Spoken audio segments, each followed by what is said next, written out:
Hello students, welcome back. Students, in previous lecture we had discussed law of conservation of mass and law of definite proportion, or we call it law of constant composition. Students, so we'll continue with the limitations of law of definite proportion.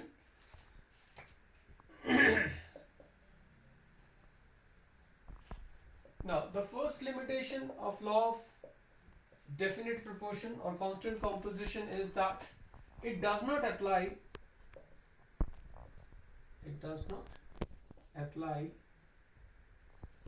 in case of isotopes. In case of isotopes means when one of the element is, say, is in more than one isotopic form, then this law does not apply. Students, for example, see, we have carbon dioxide where carbon is C12 isotope. Now we have CO2, so the compound is same but the ratio will not be same. But here we are taking C14 isotope. Now see, in this compound the carbon to oxygen, they combine in ratio 12 is to 32, which can be simplified as 3 is to 8. Now student, the compound is same, so the ratio should be same, मतलब ratio same ही होना चाहिए. But see, now we have same elements combining together to form same compound, but one of the element is in a different isotopic form. So here the carbon and oxygen, they combine in ratio 14 is to 32, which can be simplified, say 7 is to 16. इससे ज़्यादा और simple नहीं हो सकता. And now you see, the compound is same but the ratio is not same. So student, this was the first limitation, that when one of the element is in isotopic form, the law of definite proportion fails. Now students, second limitation is that it does not apply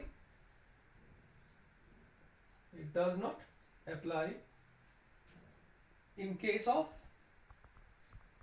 non-stoichiometric compounds. So it does not apply in case of non-stoichiometric compounds. Now student, what are non-stoichiometric compounds?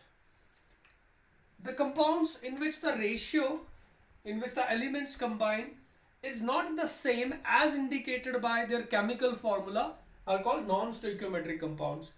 Student, for example, say I have nickel oxide.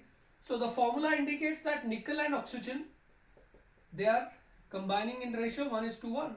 But students, when we analyze the actual composition of nickel oxide, we find that nickel to oxygen, they combine in ratio 0.98 is to 1. So here the by-weight ratio will not be same as indicated by the formula. So we say the law of definite proportion does not apply to such compounds. Now students, third limitation of this law is that the converse of this law is not true. Now, what do you mean by the converse of the law? Students, according to law of definite proportion, in a pure chemical compound, elements combine in a definite proportion by weight, which means if the ratio by weight is same, the compound should be same. But student, this is not true. I am giving you one very important example. I have acetylene C2H2, and another example is of benzene, which is C6H6. Now see students, here we have carbon and hydrogen. By weight, they combine in a ratio of what? We have 2 carbons, so it is 24, and 2 hydrogen, so by weight it is 2 grams. So simplification gives 12 is to 1. Now any compound which has ratio 12 is to 1 should be acetylene. But now see students, in benzene we have carbon and hydrogen. We have 6 carbons, so by weight it will be 72. We have 6, so it will hydrogen, so it is 6 grams. Now when we simplify it, it is 12:1. Now see students, this is very important point to note, that ratio by weight in these compounds is same, but the compounds are not same. This compound is acetylene, but this compound is benzene. So we say that the converse of the law of definite proportion is not true. So students, these were 3 limitations of law of definite proportion. Now students, we will move on to the next law of chemical combination, which is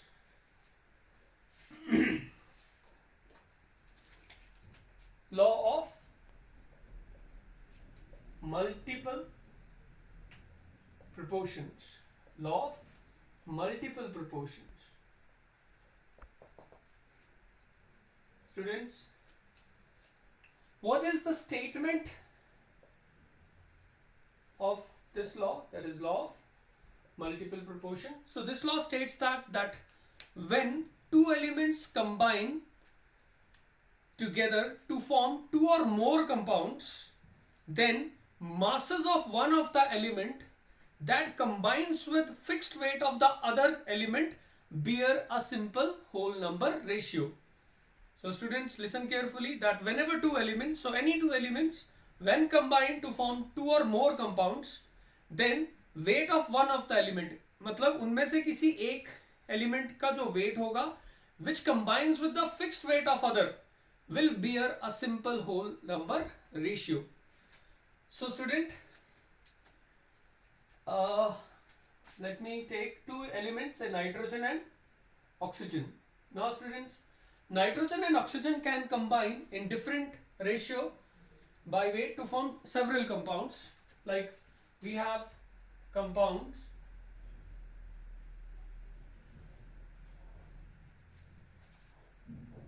say first compound we have nitrous oxide, then they may combine to form nitric oxide, then they combine to give say NO2, or we write N2O4, say N2O3, first we write N2O3, then we have N2O4, and then we have N2O5.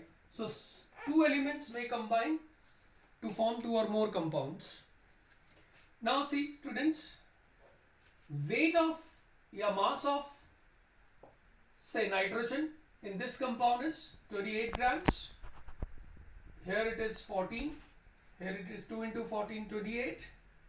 Here it is again 28 and say 28. Now students, what is the mass of oxygen in these compounds? See, mass of oxygen is 16 in this compound, 16 in this compound, 16 into 3, 48 in this compound, 64 in this compound, and 16 into 5 is 80 in this compound. So we have two elements, nitrogen and oxygen, which combine to form these compounds. Now when weight of one of the element is fixed, so if we fix mass of nitrogen say at 14, so we can fix it at any amount, then what will be the corresponding weight of oxygen? See, 18 is combining with 16, so 14 combines with 8. Here we have 14 combining with 16. 28 is combining with 48, so 14 combines with, will be exactly half, that is 24. Here it is 28 combines with say 64, so 14 will combine with 32, and again here it will combine with what, 40.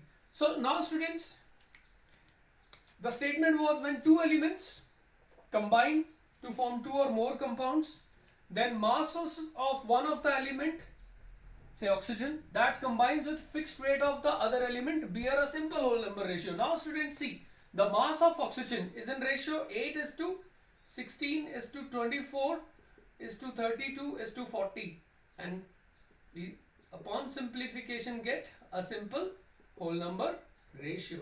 So student, this is Law of multiple proportion. Now, I will illustrate this law with the help of a numerical, and these kind of numericals are very important for competitive exams. Students, so I have one numerical.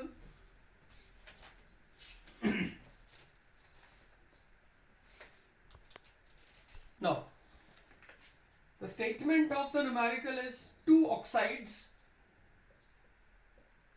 So this is a very important type of question. Two oxides of metal,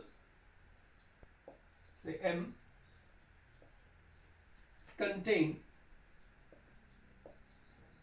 27.6%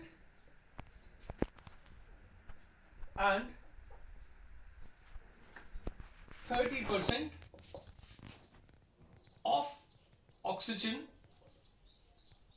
respectively.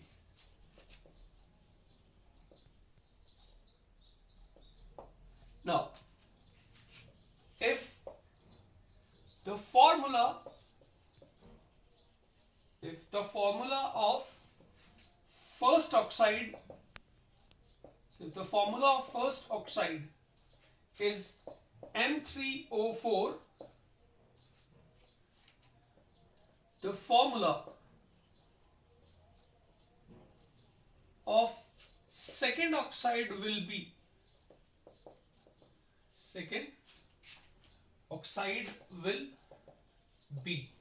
and I have options. First is M3O4, then we have say M2O3, then we have M3O2, and then we have MO2. Now students, how to solve this question? See students, we have two oxides and first oxide has formula M3O4. So say if this is M3O4, the other oxide that it is MXOY. Now students, see, we have two oxides of metal contain 27.6 and 30% of oxygen. So here percentage of M and percentage of oxygen. So in first oxide it is 27.6%. So oxygen is 27.6. Now how much is metal then? It is 100 minus 27.6. So it will be 72.4. Now students, in the second oxide, percentage of oxygen is 30. So percentage by mass of M is what? 70.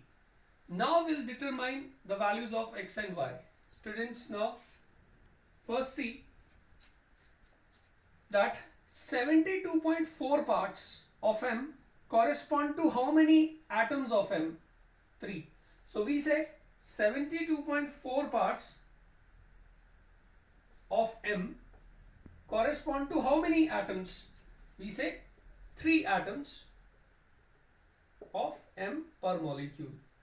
So 70 parts would correspond to, so therefore 70 parts of M correspond to what? 3 upon 72.4 into 70 atoms of M. So this is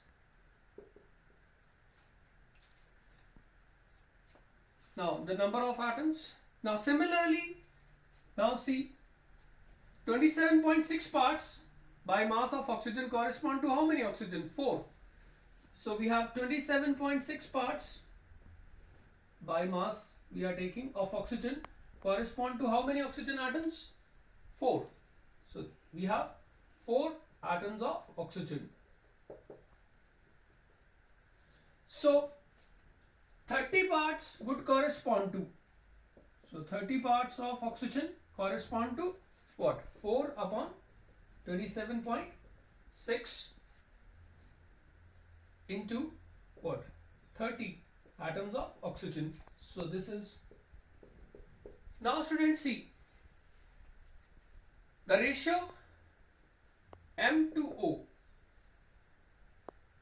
Here we have how many M atoms? We have 3 into 70 upon 72.4, and here we have 4 into 30 upon 27.6. Students, when we solve this, we get this is 2.9 and this is we get 4.35. On further say we divide it these by smallest number, say 2.9, so this will be 1 and this is 1.5. Now still it is in fraction, so we convert it into simple whole number ratio. So for that we multiply by 2, so this will be 2 and this is 3. So we have M and oxygen in ratio what, 2:3. So students, our answer should be M2O3. So student, this is a question or a problem which is based on law of multiple proportion. Now students, we will discuss the next law, which is called law of reciprocal proportion. Students, so now the next law is law of reciprocal proportions. First, let me give you a statement of law of reciprocal proportion. So students, this law of reciprocal proportion states that when two elements combine with fixed weight of a third element, say we have two elements A and B, and when two elements A and B combine with a fixed weight of third element, say C, then the ratio in which they do so will be either the same or some whole number multiple when the elements A and B combine directly. So students, now we'll apply this statement to understand the concept. So I have taken two elements, say carbon and oxygen, and separately they combine with fixed weight of third element, say hydrogen. Now students, the simplest compound that can be obtained by combination of carbon and hydrogen is, see, methane. And students, in methane, carbon to hydrogen, they combine in ratio by weight 12:4, which can be, say, fixed at 1, so this will be 3. So when weight of hydrogen is, say, fixed at 1, what is the weight of carbon? It is 3. Now student, when oxygen combines separately with hydrogen, the simplest compound obtained is what? Water. And now students, see, in water, these oxygen and hydrogen, they are in ratio. Oxygen is 16 gram, hydrogen is 2 gram. So again, when we fix hydrogen at 1, say hydrogen is fixed at 1, the ratio by weight oxygen is now 1:8. So we have oxygen and carbon combining separately with fixed weight of hydrogen, and from these two we get carbon to oxygen in which ratio? Carbon is 3 gram, oxygen is oxygen is 8. So we get ratio 3:8. So this is when these two elements combine separately with the fixed weight of third element. Now this ratio I said will be the same or some whole number multiple when they combine directly. Now students, see, when these two elements combine directly, say the simplest compound that we get is, say, CO2. Now in CO2, carbon and oxygen, they combine in ratio. Carbon is 12 gram, oxygen is 32. So simplification gives 3:8. Now students, see, this ratio is 3:8 and this ratio is same.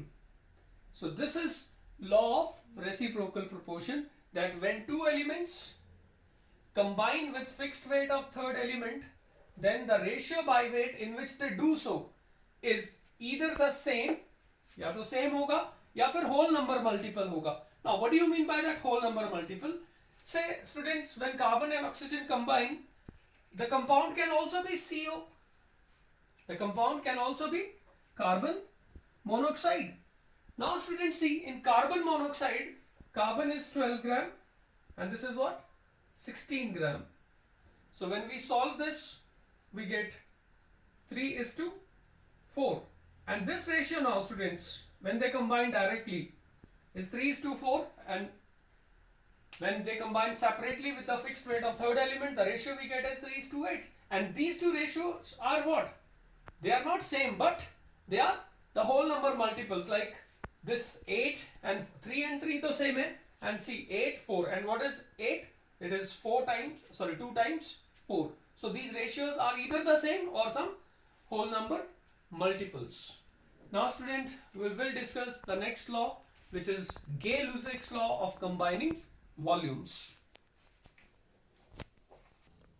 Students, so what is Gay-Lussac's law of gaseous volumes, or we call it Gay-Lussac's law of combining volumes? So the statement of this law is that under similar conditions of temperature and pressure, when gases react, then they do so in volumes which bear a simple ratio to one another and to the volume of gaseous products. Which means जब भी gases combine करती हैं under similar conditions of temperature and pressure, तो जिस ratio में वो gases combine करेंगी वो रेशियो आपस में भी सिंपल होल नंबर रेशियो होगा और with the volume of gaseous products भी सिंपल ही होगा. Now let me give you one example. I have say hydrogen gas that combines with chlorine gas to give hydrogen chloride, which is also a gas at room temperature. So we have hydrogen and chlorine combining to give hydrogen chloride. Now students, under similar conditions of temperature and pressure, the relationship by looking at the stoichiometry of the equation, we say one volume of hydrogen combines with one volume of chlorine to give 2 volumes of HCl, or simply we say 1 liter of hydrogen combines with 1 liter of chlorine to give 2 liter of hydrogen. So ratio in which gases combine is 1:1, and with the gaseous product is also 1:1:2. So this is your Gay-Lussac's law of combining volumes. We can have many other examples, like say I have nitrogen gas combining with hydrogen gas giving ammonia. So according to this law, under similar conditions of temperature and pressure, the volumes of gaseous reactants as well as products bear a simple ratio. That is, now see, from this equation we observe that 1 volume of nitrogen combines with 3 volumes of hydrogen and gives what? 2 volumes of ammonia. So the ratio of volumes is 1:3:2. So students, this is your Gay-Lussac's law of gaseous volumes. Now students, जो students ICSE के हैं वो तो class 10 में भी इसको कर चुके हैं. So let me explain this with the help of a numerical. Now I have one numerical. Now numerical is calculate the volume of oxygen required for burning 500 centimeter cube of acetylene completely. Also calculate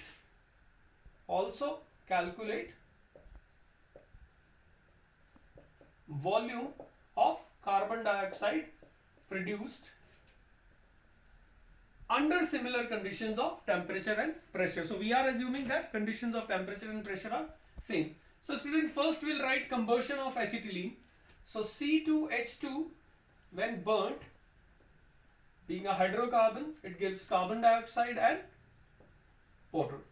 Now students, see, we have two carbons, so we have two hydrogens, so we have 4 and then 5, so make it 5 by 2, or simply we write 2C2H2 plus 5O2 gives 4CO2 plus 2H2O. Now students, all these are gases at room temperature, and say take water when cooled to room temperature is liquid. Now gases, we have 2 volumes of acetylene combining with 5 volumes of this, forming 4 volumes of this. So first we'll find out volume of oxygen from the volume of acetylene. So we'll relate volume of acetylene and volume of oxygen. Now see this, students, acetylene and oxygen we'll compare. Now acetylene 2 volumes combined with 5 volumes of this. So 1 volume of acetylene will combine with 5 by 2 volume. So that means this much oxygen is required for 1 volume, and one volume is given 500 centimeter cube. So that means 500 centimeter cube of this would require 5 by 2 into 1V is 500 centimeter cube. So your answer will be what? This is 250. So it is 1250 centimeter cube. So this is your volume of what? Oxygen. So this is first part. Now we also need to calculate volume of carbon dioxide. So again, from volume of this we can find out volume of, so see now, C2H2 and CO2, they are related as 2 volumes of this produce 4 volumes of this, or we say 1 volume of this will produce 2 volume of this. So which means 500 centimeter cube of this would produce twice of 500. That is what? 1000 centimeter cube. So this is your, so this is a very simple law, and students, we get questions from Gay-Lussac's law in both board exams as well as competitive exams. Now students, in next video lecture I will tell you how to justify these laws on the basis of a theory which is called Dalton's atomic theory. So thank you students, that is all for today. Thank you.